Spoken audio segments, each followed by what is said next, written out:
বাজারে এখন কমলালেবুর আমদানি প্রচুর, চারিদিকে শুধু কমলালেবু আর কমলালেবু। আর এই কমলালেবুর উপকারিতা কিন্তু আপনারা সকলেই জানেন। ভিটামিন সি যুক্ত এই কমলালেবু কিন্তু আমাদের শরীরের পক্ষে ভীষণ উপকারী। আর টাইটেল থাম্বনেল দেখে অবশ্যই দেখে বুঝতে পেরে গেছেন যে আমি এই কমলালেবুর খোসা দিয়ে কী বানাতে চলেছি। নমস্কার বন্ধুরা, কেমন আছেন সবাই? ভালো তো? পাপিয়ার ঘরোয়া চ্যানেলটিতে সকলকে জানাই স্বাগত। চলে এসেছি আবারও একটা নতুন রেসিপি নিয়ে। তাহলে চলুন শুরু করা যাক আজকের রেসিপি।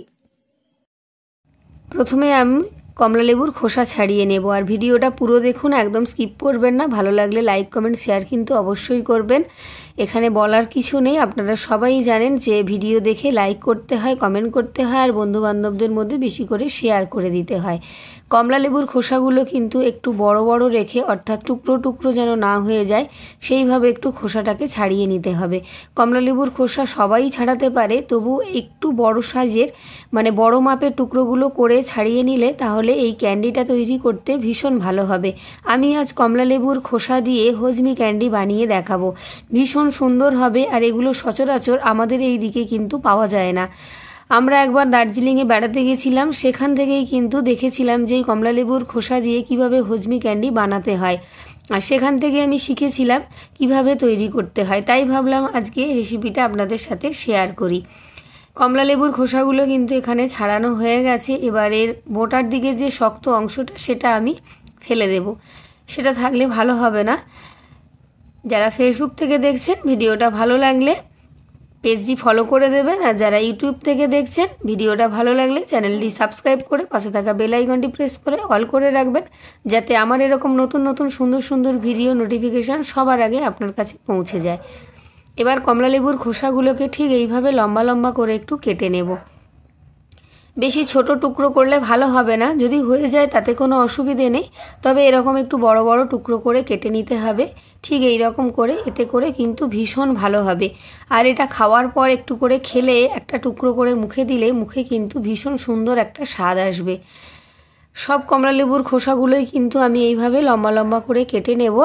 কমলালেবু খাচ্ছি আর কমলালেবুর খোসাটা ফেলে দিচ্ছি তা কিন্তু আপনারা করবেন না। কমলালেবুর খোসাটা দিয়ে কিন্তু অনেক কিছু তৈরি করা যায়।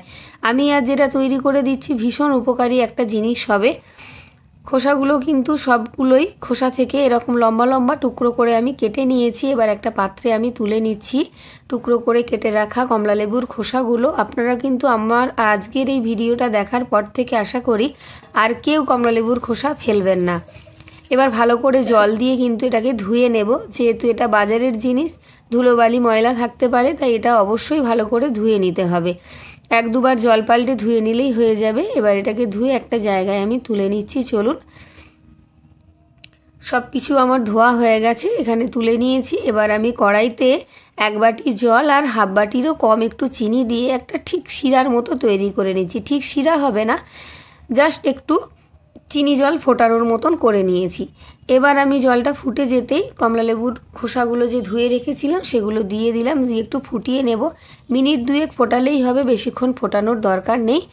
মিনিট 2 একটু নাড়াচাড়া করে ফুটিয়ে নেব। আর এখানে বলে রাখি যে অনেকটা যে চিনির জল করতে হবে তারও কোনো কথা নেই। অল্প একটু চিনির জলে একটু নেড়ে চেড়ে গ্যাসটা মিডিয়ামে রেখে ফুটিয়ে নিলেই হবে। অল্প একটু সেদ্ধ সেদ্ধ হয়ে আসবে, মোটামুটি 2 থেকে 3 মিনিট একটু ফুটিয়ে নিয়ে সেদ্ধ করে নিলেই হবে। খুব বেশি সেদ্ধ করার প্রয়োজন নেই। এখানে আমার কিন্তু সেদ্ধটা পুরোপুরিভাবে হয়ে গেছে। এবার এটাকে আমি গ্যাস বন্ধ করে জল ছেঁকে কড়াই থেকে তুলে নেব। হয়ে গেছে আমার, এবার এটাকে আমি তুলে নিচ্ছি। চলুন, এটা কিন্তু ঝটপট হয়ে যাবে, আর এটা রোদ্দুরে দিয়ে অনেক দিন ধরে আপনারা সংরক্ষণ করে রাখতে পারবেন, সারা বছরই খেতে পারবেন। এটা তুলে নিচ্ছি। চলুন, তুলে একটু ঠান্ডা করে নেব। এদিকে আমি নিয়ে নিয়েছি ছোটো বাটির 1 বাটি চিনি, একটু মোটা দানার চিনি, তাই চিনিটাকে আমি মিক্সির বাটিতে একটু গুঁড়ো করে নেব। চিনিটাকে কিন্তু একটু গুঁড়ো করে নিচ্ছি আমি মিহি করে। চিনি এখানে গুঁড়ো করা হয়ে গেছে, এবার একটা পাত্রে আমি ঢেলে নেব। চিনিটা গুঁড়ো করা প্রয়োজন, তাই এটাকে গুঁড়ো করে নিলাম, গোটা চিনিতে এটা হবে না। নিয়ে এবার দেখুন এটা পুরোপুরি কিন্তু ঠান্ডা হয়ে গেছে।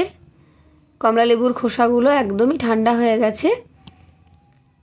এবার এই চিনি গুঁড়োর মধ্যে আমি দিয়ে দেব টেবিল চামচ মাপের 2 টেবিল চামচের মাপ করে আমি দিয়ে দিচ্ছি চাট মশলা, আর দিয়ে দিচ্ছি আমি অল্প কিছুটা বিট নুন, সেটা আপনারা আপনাদের স্বাদ মতো দেবেন। আর দিয়ে দিচ্ছি আমি 1 টেবিল চামচ মাপের ঝাল লঙ্কার গুঁড়ো। লঙ্কার গুঁড়োটা আপনারা আপনাদের স্বাদ অনুযায়ী নেবেন, তবে একটু ঝাল দিলে কিন্তু বেশি ভালো লাগবে। একটু ঝাল ঝাল হলে বেশ সুন্দর লাগবে। সব কিছুকে খুব ভালো করে মিশিয়ে নিচ্ছি যাতে একটুও দলা দলা না থাকে, সেদিকে খেয়াল রাখতে হবে। ভালো করে মিশিয়ে এই থালার মধ্যে আমি ভালো করে একটু মেলে দিলাম, ছড়িয়ে দিলাম। এবার এর থেকে আমি কিছুটা এই মিশ্রণ, চিড়ি গুঁড়ো, চাট মশলা আর লঙ্কার গুঁড়োর যে মিশ্রণ, একটু কিছুটা তুলে রেখে দিচ্ছি, সেটা আমার পরে কাজে লাগবে। আর অল্প কিছুটা এখানে নিয়ে নিয়েছি। এবার এর মধ্যে সেদ্ধ করে রাখা কমলা লেবুর খোসাগুলো দিয়ে দিলাম। ভালো করে এটাকে মাখিয়ে নিতে হবে। প্রত্যেকটা কমলা লেবুর খোসার যে টুকরো, তার গায়ে যেন এই মিশ্রণগুলো খুব ভালোভাবে লেগে যায়, সেদিকটা খেয়াল রাখতে হবে। আর দার্জিলিংয়ের ওই দিকে গেলে কিন্তু আপনারা এই রকম কমলা লেবুর খোসার ক্যান্ডি অনেক পাবেন, দেখবেন কৌটো করে বিক্রি হচ্ছে প্রায় মলে বা রাস্তার ধারে। সেগুলো খেতে কিন্তু ভীষণ ভালো, সেখান থেকেই আমি রেসিপিটা শিখেছি। এবার চলুন এটাকে আমি রোদে দিয়ে দেব। আমি এখানে একটা বড় জায়গায় ঢেলে রোদ্দুরে দিয়ে দিলাম। এটা একটু রোদ্দুরে দিতে হবে, আমাদের এখানে কিন্তু আবহাওয়া খুব একটা বেশি ভালো না। রোদে দিয়ে একটা কিছু আমি ঢাকা দিয়ে দিলাম, এই জালি জালি বড় স্ট্রেনারটা ঢাকা দিয়ে দিলাম, যাতে পাখি পক্ষী বগে না, মুখ দেয় আর কোনো ধুলো ময়লা বালি না পড়ে। তার জন্য এটা ঢাকা দিয়ে আমি সারা দিন ধরে রোদ্দুরে রেখে দেব। এখানে আমি কিন্তু 2 দিন রোদ্দুরে দিয়েছি, আবহাওয়া ভালো নয় বলে।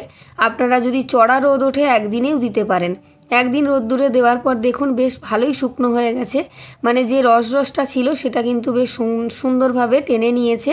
এবার যে মিশ্রণটা আমি একটু তুলে রেখেছিলাম চিনি গুঁড়ো, সেই মিশ্রণটা এখানে আরও কিছুটা দিয়ে ভালো করে মাখিয়ে নেব। এটা কিন্তু খুব বেশি দিন রোদ্দুরে দেওয়ার পর মাখালে আর ধরবে না, সেদিকটা খেয়াল রাখবেন আপনারা। 1 দিন বা 2 দিন রোদ্দুরে দেওয়ার পরে কিন্তু এই মিশ্রণটা আপনারা মাখিয়ে নেবেন।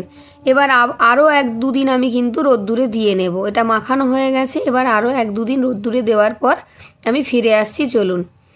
এখানে আরও 2 দিন রোদ্দুরে দিয়ে দিয়েছি, খুব ভালোভাবে কিন্তু শুকনো হয়ে গেছে, একদম খটখটে হয়ে গেছে দেখুন। আর প্রত্যেকটা টুকরোর গায়ে কিন্তু বেশ সুন্দরভাবে মশলাগুলো ধরে গেছে। এর টেস্ট কিন্তু একদম বদলে গেছে, দারুণ হয়েছে দেখুন। 2 দিন ধরে রোদ্দুরে দিয়ে দিয়েছি। এটা আপনারা যতদিন পারবেন বেশি করে শুকনো খটখটে করে কৌটো করে রাখতে পারেন। যতটা পারবেন শুকনো করে রাখলে ততদিন পর্যন্ত, মানে যতটা শুকনো করবেন তত বেশি দিন পর্যন্ত আপনারা এটাকে সংরক্ষণ করে রাখতে পারবেন। মুখে রুচি না এলে বা অনেক দিন জ্বর জ্বালা রোগে ভোগার পর মুখ অরুচি হয়ে গেলে, তখন কিন্তু এই 1 টুকরো করে কমলা লেবুর খোসার ক্যান্ডি মুখে দিলে ভীষণ ভালো লাগবে, রুচি ফিরে আসবে, অনেক কাজে লাগবে। একবার বাড়িতে বানিয়ে রেখে দেবেন, দেখবেন কতটা সুন্দর লাগে। ছোট বড় বাচ্চা সকলের ভীষণ ভালো লাগবে। আর কেমন লাগলো অবশ্যই আমাকে জানাবেন। তাহলে দেখা হচ্ছে আবার একটা নতুন অন্য কোনো ভিডিও নিয়ে। ততক্ষণের জন্য আপনারা সবাই আমার পাশে থাকুন। আর লাইক করেছেন তো, আর বন্ধুবান্ধবদের মধ্যে একটু শেয়ার করে দেবেন। তাহলে টাটা বন্ধুরা।